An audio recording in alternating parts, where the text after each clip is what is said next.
Nani msese mwendwana ukaidiana udhoche ngindini wa kilungu chake lecha cheni cha mavomo ndoni wasa umulilikana kanani vava latu idhi ya watu inena nisi ya maundu kauta na mdhendani wa umundi tuina ofisa na mutaalamu kuma ikundine cha Greenpeace amedheitwe maidio kandini wa isiosiki wakupanga nyusia ukamba maigundi sia enende udu wa kuima maleuma mdhendani ya umundi matea kutumia ndawa ona imwe malaini kwa uyungu na kumudhocha nika na atutavie isietwa yake na uma wake. Kwa heshima na tahadhima uweze kumwelezea mpenzi mtazamaji majina yako na pia chimbuko lako. Kwa majina naitwa Claire Nasike, nafanya kazi na shirika lisilo la kiserikali linaloitwa Greenpeace Africa, and I work as a Food for Life campaigner katika shirika la Greenpeace Africa. Basically Food for Life campaigner ninafanya kazi ya kuelimisha wakulima katika ku-adopt kilimo asili, which we call ecological agriculture. Hiki ni kilimo ambacho mkulima hapaswi ama hastahili kutumia kemikali zozote zile, iwe mbolea ama zile pesticides na herbicides. So hiki kilimo kinaruhusu wakulima waweze kutumia environmentally friendly ways. Hizi ni kama crop rotation na agroforestry katika mashamba yao. Ndio. Kurejesha nyuma pale mwanzo ulikuwa umesema ya kwamba umekuwa mkizunguka katika sehemu mbalimbali za Ukambani na kuhimiza wakulima wasije kutumia vyakula vilivyokuzwa kutumia dawa za kisasa ama mbinu za kisasa. Je, kuna hatari gani tunapotumia vyakula kama vile? Hatari zilizoko tuna wakulima wanapo farm using industrial agricultural methods ni kuwa hizi kemikali zina madhara kiafya. So unapata saa ile unanunua chakula ambacho ama mboga ambazo zimekuwa sprayed na hizi kemikali. Some of them are not washed properly, so you end up eating some of those chemicals into your body, and we've had issues of cancer developing as a result of some of these chemicals.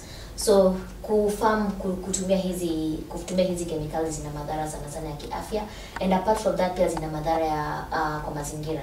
Unapata kwa mfano mkulima ambaye ana shamba karibu na mto na anatumia hizi kemikali katika shamba lake, most of the time saa ile kunanyesha hizi kemikali zinakuwa washed down into the river, and these chemicals end up into the water. Na labda huyo mkulima pia bado ana ng'ombe ambao wanatumia maji ya huo mto, so unapata ng'ombe wale wamekuwa affected na hizo chemicals. Ama saa ile anaenda kuteka yale maji kuyatumia kunywa ama kumwagilia mimea yake, yale maji pia yamekuwa infected na hizo chemicals, so inakuwa it's not fit for human consumption. So ndio kwa sababu tunaposema industrial agricultural methods they are not good on environment as well as on the health of the farmer. Yes. Na mnatumia mbinu gani ili kuhakikisha kwamba vyakula vilivyokuzwa kwa njia ya kisasa labda hazitumiki na wananchi? Hatujaweka mbinu fulani ati tutasema ati tunasema ati tunaambia mwananchi asije akanunua vyakula ambavyo vimekuwa farmed using industrial agricultural methods. Lakini ile tunafanya kwa hivi sasa ni kuwa katika zile county ambazo tunafanya kazi in Machakos County, where we've had policy dialogues and we have trained farmers on ecological farming, and we're looking forward to establishing a network of farmers in that particular county. Ile ambacho tunafanya ni kuwa tunawaelimisha hawa wakulima madhara ya kutumia hizo njia za kisasa za kupanda vyakula vyao. So tunawahimiza sana waweze kuadopt kilimo asili ambacho hakidhuru mazingira na pia hawakiwadhuru kiafya. Na pia ukiangalia inawasaidia ili kupunguza zile pesa ambazo wangeenda kutumia kununua pesticides na fertilizers kwa haya maduka agrovet. So inawapunguzia hizo hela. Yeah. Ningependa nikuulize swali moja nikitumia wakati mama anajifungua, ni vizuri analisha kile kitoto, anakipakata, anakiosha, anakivalisha kama mojawapo ya kuhakikisha kwamba kesho yule mtoto imekuwa ya kufana. Je, katika kikundi cha Greenpeace mnatumia mbinu gani ili kuhakikisha kwamba uwiano kati yenu na wale wakulima ambao mmekuwa mkizunguka na kuelimisha bado ungalipo? Njia mojawapo ambayo tunatumia katika ufuatiliaji na kutathmini kuwa hawa wakulima wanafanya kile ambacho tunawaelimisha, which is kilimo asili, ni kuwa tuko na something we call training of trainers, ile ambayo nilikuwa nimesema awali. Hii training of trainers ni ile we train a certain group of people from a particular county, for instance kama ni Machakos County, and then tunafuatilia na how training of trainers. So how training of trainers wana jukumu la set up a farmers network. Hii ni farmers network ya wale ambao all individuals ambao wako interested kufarm using kilimo asili. So once they formed that, so as we follow up, we follow up to find out how many farmers does this training of trainers have, and then tuna visit mashamba yao. So tukisha visit mashamba yao tunahakikisha kuwa tumetrain huyu mkulima on kilimo asili, and indeed huyu mkulima ana practice ile ambayo tumemtrain on, which is ecological agriculture. Yes. Kwa mfano sasa hivi ni wakati wa upanzi na pia watu wanaendelea na kupalilia mimea yao iliyopo shambani. Je, kuna sehemu ambazo kufikia sasa mmeweza kuzuru? Sehemu ambayo tunataka kuzuru, hatujaweza kuzuru sehemu yoyote hii season ya upanzi, lakini wiki ijayo tutakuwa Machakos. Tunazuru wakulima ambao tumetrain on ecological agriculture. We want to see vile mashamba yao yanaendelea, and what are some of the challenges that they are facing with ecological agriculture. So we want to monitor and evaluate what are these challenges that they are facing, what are some of the needs that they have in regards to ecological agriculture. Okay. Yes. Pengine utaniruhusu nikurejeshe nyuma. Kuna wakati fulani mliweza kuzunguka katika vitongoji vya mji wa Nairobi mkiandamana mkisema kwamba mhitaji vyakula vya GMO. Ilikuwaje? Wakati tulikuwa tunaandamana katika vitongoji vya Nairobi na Machakos, that was in 2016. Kwa hivyo bado mlienda Machakos? Yes, that was in 2016. Tulienda katika counties zingine, tulienda Atlantia, Nairobi, tukaenda Machakos, Makueni, tukienda hivyo. And hii ilikuwa 2016, and we are kama Greenpeace Africa. Greenpeace Africa does not support GMO. Instead tunahimiza viongozi na wakulima wote waweze kuembrace kilimo asili, ambacho nimesema ni ecological agriculture. Tunahimiza viongozi waweze set up policies that support ecological agriculture. Waweze educate as we educate wakulima on ecological agriculture, hawa viongozi waweze kuhifadhi pesa kando ya kusema hii pesa ni ya hii county fulani, kama ni Machakos County iweze kuhifadhi kiwango fulani cha pesa, iseme hii pesa ni ya kuelimisha wakulima on ecological agriculture, ama ni ya kusaidia wale wakulima ambao wameanza kufanya ecological agriculture waweze kujiendeleza na kufika mahali fulani. Yes. Na kampeni yenu ilichukuliwaje na watu kutoka sehemu hizo za Ukambani na pia hapa jijini Nairobi? Wakulima wengi walikuwa na furaha sana juu ya kampeni yetu, kwa sababu wengi walikuwa wanasema they are tired of using chemicals. You know, for the pesticides and the fertilizers, lazima washinde wakienda kununua. Unajua ukitumia season moja imeisha, and then umepanda mahindi yako and you haven't gotten enough yields, and you're told to go back again and get some of those fertilizers. So walikuwa wanasema kama kuna njia ambayo itawasaidia wasiwe wanaenda kwa maduka kununua mbolea kila saa. Like hiyo pesa wanatumia kununua mbolea wanaweza kuitumia kufanya jambo lingine, kama labda kupeleka watoto wao shule ama kulipia mambo fulani. So it's something that they really embraced, and they were happy about it, that they don't have to rely on the chemicals, but they can adopt ecological agriculture, yani waweze kufarm using the environmental friendly ways. Yeah, so kama vile wa incorporate miti katika mashamba yao, waweze kufanya crop rotation. Crop rotation ni ile ambayo umepanda, si ati umepanda tu mahindi peke yake, umepanda mahindi na umepanda pamoja na legumes, ama mnaita nzoo.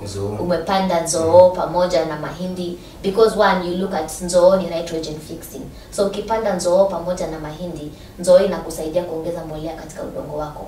Mahindi hayaongezi mbolea, lakini nzoo inaongeza mbolea. So inasaidia mahindi yako kumea vizuri. So badala wewe kukimbia kwenye duka kwenda kununua mbolea, you have it in your farm. So hii nzoo already inamea pamoja na mahindi yako, inakuongezea mbolea kwenye udongo wako, na pia inakusaidia katika crop diversification. Saa zile kuna ukame, kama tunaongea something about climate change, na mahindi yako hayajaweza kufanya vizuri, you have another variety of crops to harvest.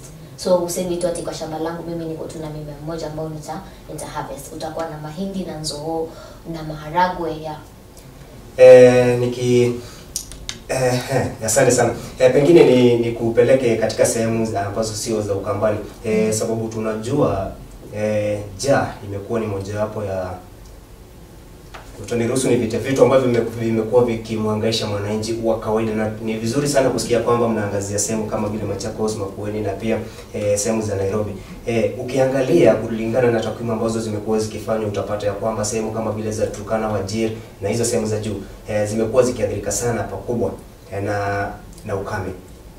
Na ukame unapoingia utapata ya kwamba lazima watu wapoteze maisha kutokana na ukosefu wa chakula, kutokana na maji na kutokana na vitu vingine ambavyo huwa ni vya muhimu sana katika mwili wa binadamu. Je, kufikia sasa mmeweza kutamba na kufika katika maeneo kama hayo ama bado tu mko pale pale sehemu za Ukambani?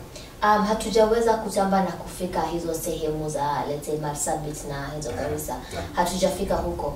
For now tumeanzia Eastern Province, tumeanza na Machakos, tunataka kwenda Makueni, tuingie Kitui, and then sasa turudi on the eastern side tuweze kufika pia katika sehemu kama vile Siaya.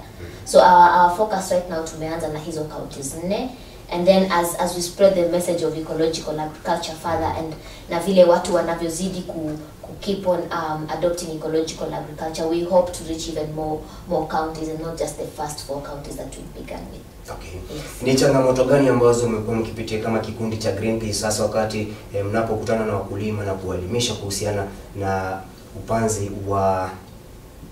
upanzi usiotumia kilimo asili na ambacho ni kilimo ambacho mkulima hapaswi kutumia kemikali zozote zile? Ni changamoto gani ambazo mmekuwa mojawapo ya changamoto ambazo tumekutana nazo tukielimisha wakulima kuhusu kilimo asili ni kuwa unajua wakulima wamezoea ile unaenda kwa duka la agrovet unapata mbolea unaweka kwa shamba kwa miezi miwili unapata mahindi yako yamekuwa makubwa haraka, unajua grows very fast.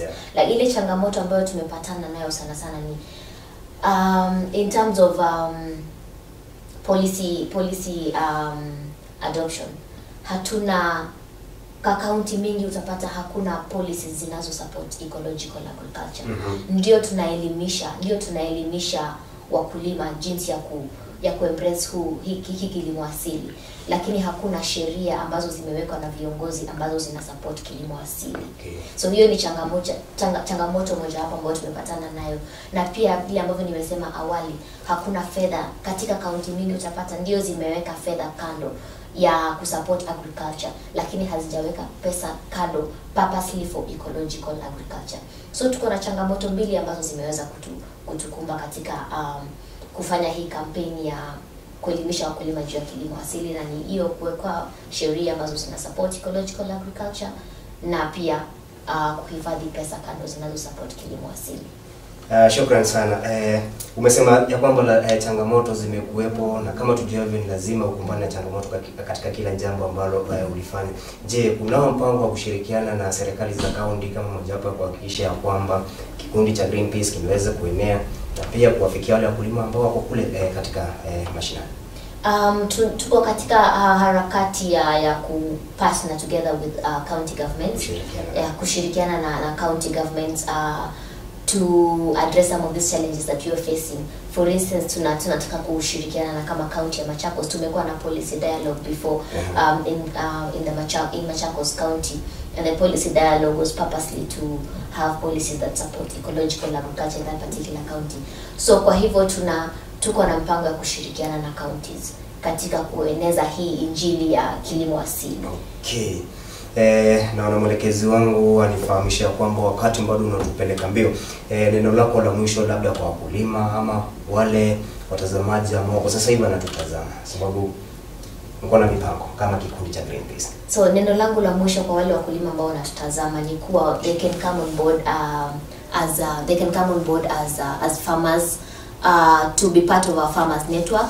And to be part of our farmers network, we just need to embrace ecological agriculture. Kwa hivyo tunawahimiza wakulima wale ambao wako interested kukuza mimea yao kupitia kilimo asili waweze kutujoin sisi kama Greenpeace Africa tunaposambaza hii injili ya kilimo asili. And then pia for the county governments, we ask them to support us as Greenpeace Africa tunapoelimisha wakulima juu ya ecological agriculture, so that we have policies that support these farmers, so that when the farmers are embracing ecological agriculture, they have funds set aside and policies that support them to embrace ecological agriculture.